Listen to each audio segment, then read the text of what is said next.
Okay guys, nasa NLEX tayo ngayon at OTW tayo sa Clark Safari para mabilis ang biyahe natin dito na tayo dumaan. Tapos ang exit natin ay SK-Tex na. Kasama natin ang mga pinsan at mga pamangkins mamamasyal tayo sa zoo. Ito ang price ng entrance fee dito. Nag-book tayo via Klook. Syempre, you can use my promo code KevKlook for discounts. Bawal nga pala ang outside food and drinks sa loob ng zoo. Hello mama, galing sa ATV. ATV po natin is 1,500 for 30 minutes off-road sa sir training sa mountain area.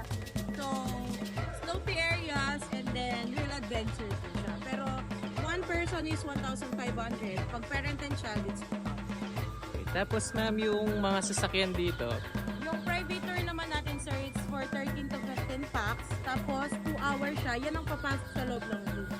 Tapos meron din siyang off-road adventure. Ang inclusion niya, may petting zoo tayo sa mountain area. Free mag-feed ng animal doon. After the petting farm, pwede kayong humingi ng damo para i-feed yung mga deer sa second level. As well as the Philippine Wild Boar. thank you! Nag-rent kami ng private tour adventure for 4,500. Sulit na siya kasi 16 kami kasakay sa 4x4 pickup nila. Tara guys, i-explore natin ang Clark Safari.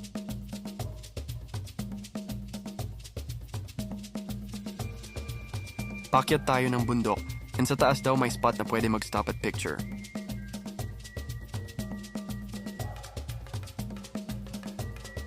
First spot, baba muna tayo para sa photo op.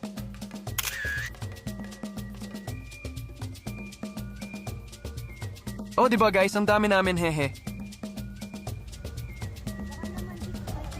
Medyo hawak lang tayo kasi medyo maalog ang daan paakyat. Safety first, guys.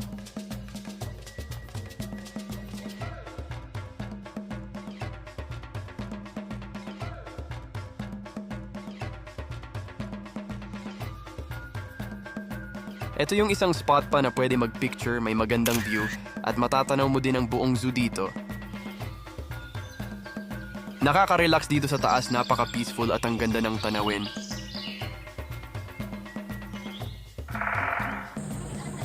Next stop natin ay ang petting farm nila. Merong goat dito, donkey, sheep, chicken, duck at turkey. Bibigyan ka nilang grass dito na pwede i-feed sa mga animals. Binigyan tayo feeds ni Kuya para sa mga manok. Nakikain na rin ang iba, hehe. Feed natin ng grass si donkey.